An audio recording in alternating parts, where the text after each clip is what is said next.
And wherever there are riots, whether it's Kashmir, I apologize openly for Kashmir, what happened in Kashmir, because it was my ignorance that we could not even feel the pain of our Kashmiri babies and Pandits.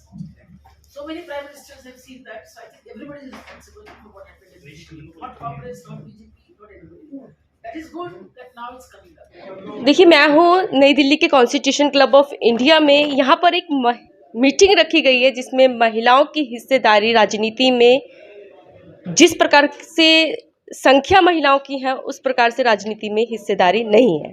उसी को लेकर के कहीं ना कहीं यहाँ पर meeting रखी गई है। हमारे साथ है रेखा मोदी जी, जो कि इस मीटिंग को कहीं ना कहीं लीड कर रही थी।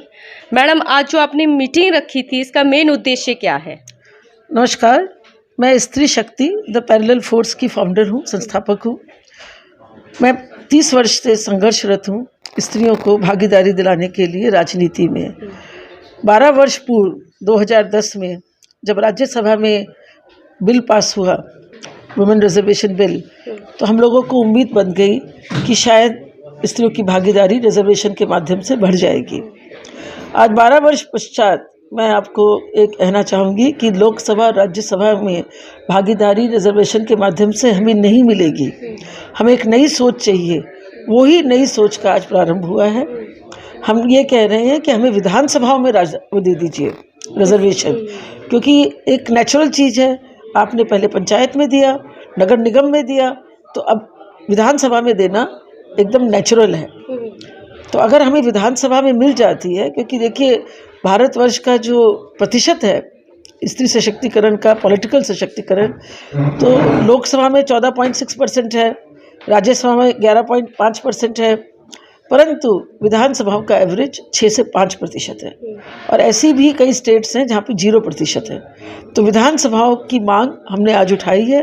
अब इसको मुद्दे को लेकर के हम पूरे भारत में अवेयरनेस क्रिएट करेंगे और फिर दोनों पार्टियों के पास अपना डेलीगेशन ले जाएंगे, बीजेपी और कांग्रेस। और बीजेडी ने तो एक दिखाई दिया है कि किस तरह से महिलाओं को राजनीति में उड़ीसा ने संघर्षरत किया है और उनको सम्मान दिया है। बात करें मैम, वोट जब चुनाव होते हैं उससे पहले कई वादे किए जाते हैं कि हाँ, हम राजनीति में महिलाओं को हिस्सेदारी देंगे, राज्यसभा हो चाहे वो लोकसभा हो, लेकिन वोट लेने के बाद जो है कुछ और हो जाती हैं बातें। इस पर क्या कहना चाहिए? वही सही कह रहे हैं, क्योंकि आपको पुरुषों से जमीन खींचनी पड़ रही है और छीननी पड़ रही है। तो वो लोकसभा राज्यसभा में जैसा आज देश का वातावरण है, हमारी ये धारणा है स्त्री शक्ति की कि हमें नहीं मिलेगा। इसलिए हम नई सोच के साथ आज प्रारंभ किए हैं कि चलिए लोकसभा राज्यसभा में 2024 में नहीं होगा, 2029 में मिल जाएगा, पर 2024 से पहले हमें विधानसभाओं में चाहिए। कहीं ना कहीं इस नजरिए से भी देखा जाता है कि महिलाएं शायद राजनीति में जाएंगी तो वो ठीक से संभाल नहीं पाएंगी, ऐसी धारणा बनी। हाँ, ठीक कह रही हैं आप। ये पुरुषों ने भ्रांति फैला रखी है। जब उनके घर संभाल रखे हैं तो देश क्यों नहीं संभाल लेंगे? ये तो एक पुरुषों की राजनीति है।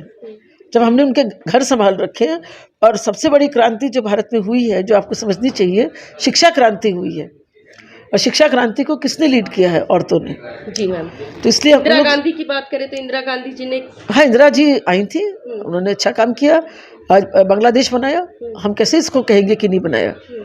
इंदिरा जी ने बांग्लादेश बनाया, हम उसके लिए उनके आभारी हैं। तमाम महिलाओं को क्या संदेश और क्या अपील करना चाहेंगी? यही कहना चाहेंगे कि राजनीति से जुड़िए, देश को सुधारिए। स्वतंत्रता संग्राम में आपने जो काम किया, अपना योगदान दिया, और आज देश निर्माण में भी साथ जुड़िए, नहीं तो आपकी जो भावी पीढ़ियां हैं वो बर्बाद हो जाएंगी। मैम, नारी शक्ति क्या अपनी खुद की पार्टी भी बनाएगी? देखिए, भविष्य में स्त्रियां खड़ी होकर क्या क्या करेंगी, उसके लिए मेरा आज के दिन कहना गलत होगा, क्योंकि स्त्रियों में इतनी अपार शक्ति है कि वो कुछ भी कर सकती हैं। पर मेरा जो योगदान है, मैं 30 वर्ष से लगी हुई हूँ कि विधानसभा में अगर स्त्रियों को मिल जाती है भागीदारी, तो मैं अपना जीवन धन्य समझूंगी। ठीक है।